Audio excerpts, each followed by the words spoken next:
Today was unique, so I'm going to give a recap of all the trades that came up on Stockminds that trades that you could have made using Stockminds for June 4th.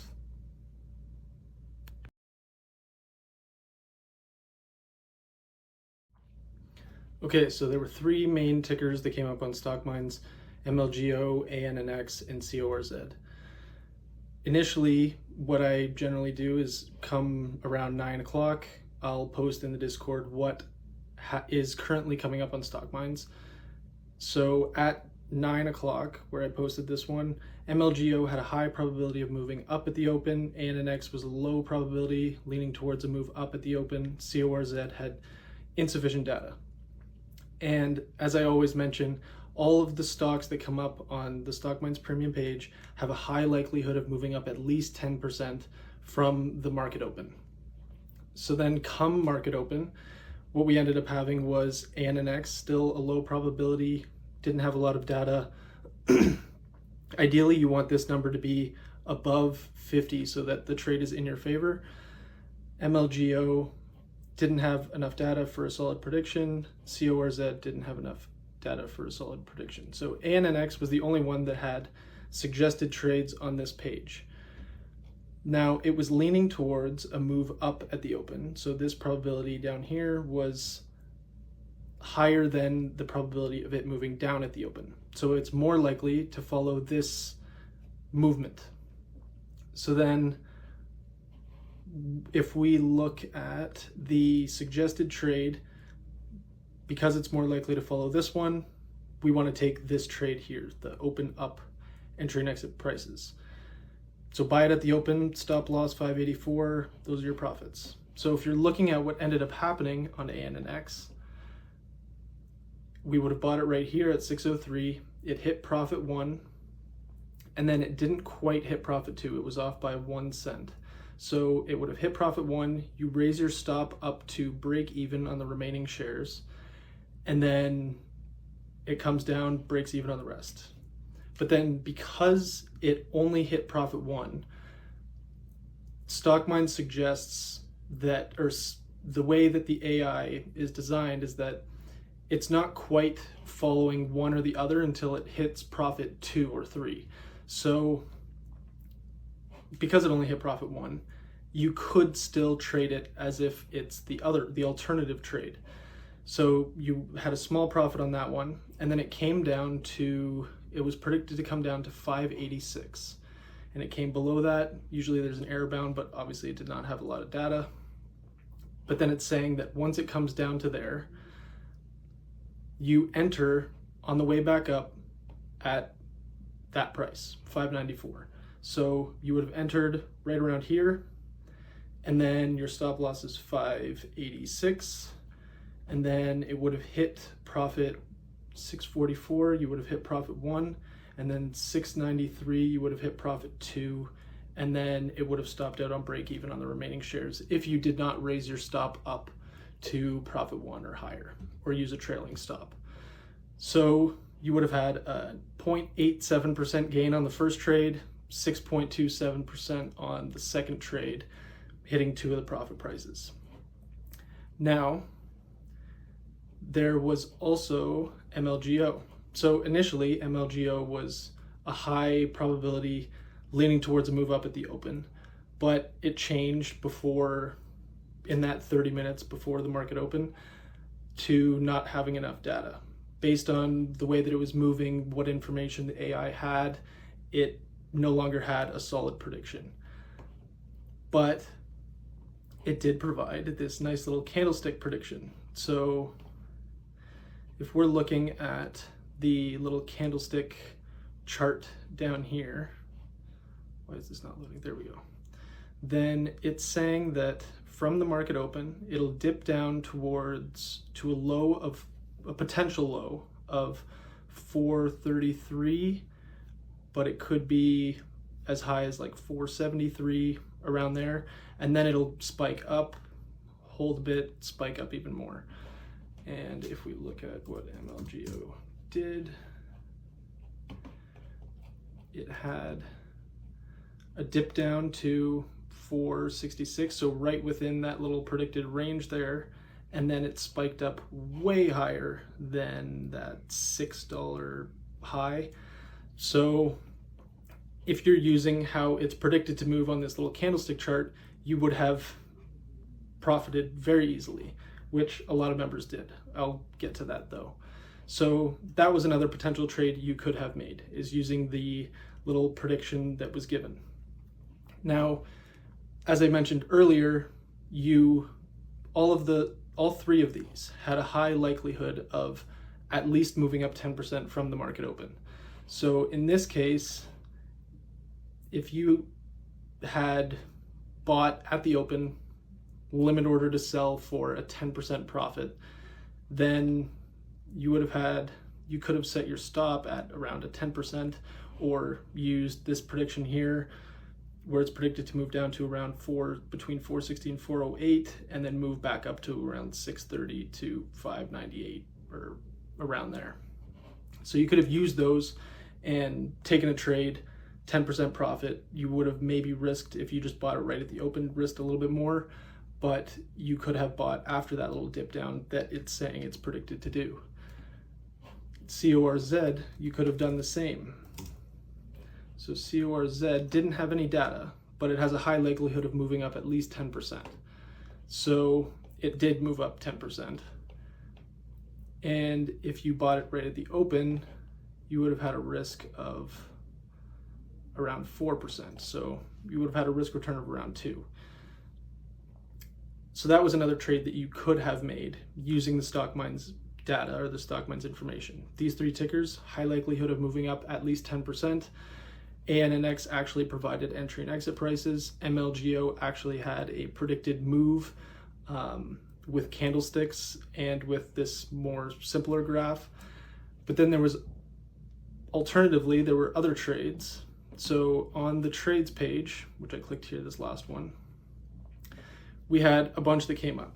So what you want to look for when you're using this page is ratings that are high, so all the green ones, and so the number inside, that's the probability. So this one is like a 90% probability, this one is an 86% probability, so forth. So you want the green ones, and then initially, so if it's the pre-market and I'm looking to make a trade, I'm looking to have a plan for when the market opens, then I want to look for the ones that are more likely to move up at the open. So if I'm looking at the green ones, then there's MRIN, which is saying buy at the open, and SILO, which is saying buy at the open, and those are both green. And then ANNX is not green, and SSY is also not green for the move up, because the trades that are predicted to move up at the open, the suggestion is to buy right at market open. So that trade would happen first, and then all the trades that are predicted or that give you an entry price you have to wait for it to move down to below whatever the price is saying in the requirement, and then you enter after it comes back up. So initially you want to look for high probability ones that are predicted to move up at the open. So MRIN and SILO. So for MRIN, this one spiked straight up right at the market open. So this one's saying buy it at the open, 265 is your stop, so it's right here. And then you would have hit 299, profit 1 right here, and then you would have hit 318, profit 2 here, and then it did not quite hit profit 3. So that one would have been a 6% gain if you raise your stop up to break even on the other half of your shares. The other one, SILO, also spiked straight up at the market open. So this one was saying the stop is at 223, so your stop would have been way lower down here. And then it would have hit profit 1, 247, and then it would not have hit profit 2, so you would have had a almost 2% gain on that one. Now, after those trades have happened, then you're going to want to look for the ones that are the move down. So the open up ones have happened, and now you can look for the ones that are predicted to move down, and you have to wait for it to go below a certain price. So that would also be SILO, MRIN, there was an ANNX one, and the SSY. So for this one, SILO comes down to below the 227 level, right around here, and then you want to wait for it to come back up to 226. So it would be, you wait for it to come all the way down here, come back up to the 226. This is where you would enter, right here. It then would have stopped out. That would have been a negative 3% gain. So for the MRIN one, same deal. It would have come down to within the range. You would have entered at the, where is it? So below 272, so right here. So you could have entered here, or you could have entered here, but regardless, it would have stopped out. It never hit any of the profits because the first profit was at 260, or no, I'm sorry, 291, which is way up here, and it never came back up to that price. So that would have also been a negative 3% return. ANNX, you already saw that one, but ANNX dipped down below the 586 mark, right around here, and then it's saying buy it at 594. You enter, or 586, 594. So then you would buy it at right around here. So you'd buy it right here, and then it would have hit profit 1, profit 2, not profit 3, 6.2, slightly better gain than the other one, I believe. And then you also could have profited on the move up. And then SSY was not really anything. SSY did nothing. So I think the open was like up here. The chart had like 0 volume, so it wasn't really an ideal trade. But if you took this one, you would have had your entry came down to the 65 cents, and then we're below 66, 65, so you would have entered right around here, and then it never ended up hitting a profit, and then it just kind of stayed above 70 cents. So you would have just sold at 70 cents and made a small profit, if anything. So those were all the tickers that came up. Those were all the trades. And if you were looking at the results, the outcomes, you would have had the original Stockminds trades, the ones that actually provided the entry and exit prices on Stockminds Premium. You would have had a 0.87, 6.27, and your risk was 3 and 1%. So a lot of people use risk return as this gauge for a trade that they're making, but then when they're entering the trade, before the trade actually happens, that risk return is generally way different than the risk return that they actually end up getting. So in this case, your risk return is 7 and 37 on this one. Potential gains are high, but obviously it did not hit all the profit prices. So what you actually ended up getting was a 0.3 and almost a 5. So the move down was a solid trade, good return. In terms of the trades that you could have made for a 10% return, you could have had the MLGO, ANNX, and CORZ, which would have had basically a risk return of 1, 2, and 3.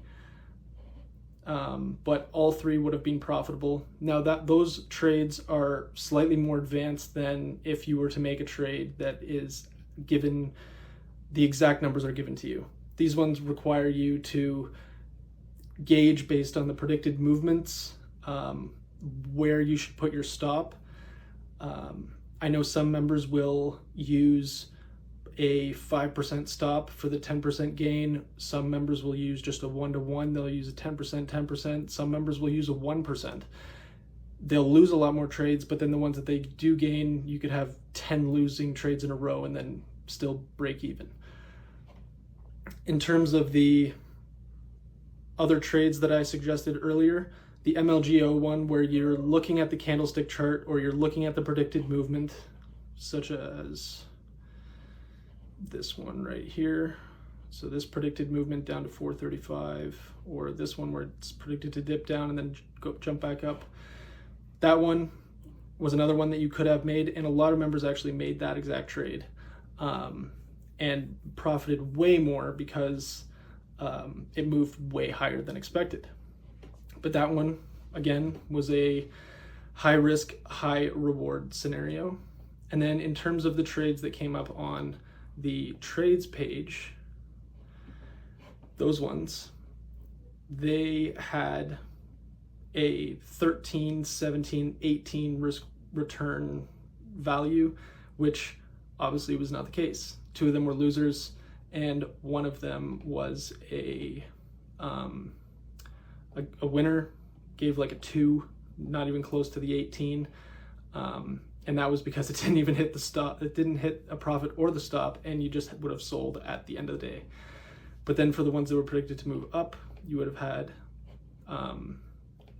obviously way lower than the actual risk return that was given to you if you were to hit all the profit prices. So overall, these were all the trades that you could have made. Very good day overall in terms of profitable trades. There weren't that many options, so it's very easy to pick which ones to make. And a lot of members ended up being profitable. So from the Discord, we had this member that made $400 by 10:15. That's in USD. Another member made almost $700 USD. Another member had a 44% return because obviously what I showed you, the MLGO one, moved way higher than anticipated. It had, from the open, moved up almost 200%. So that was another very profitable member. And then this member, this one goes to show you that you can make these successful trades in a lot of different situations. So this member, you can see here the buy points are the green arrows, sell points are the red arrows.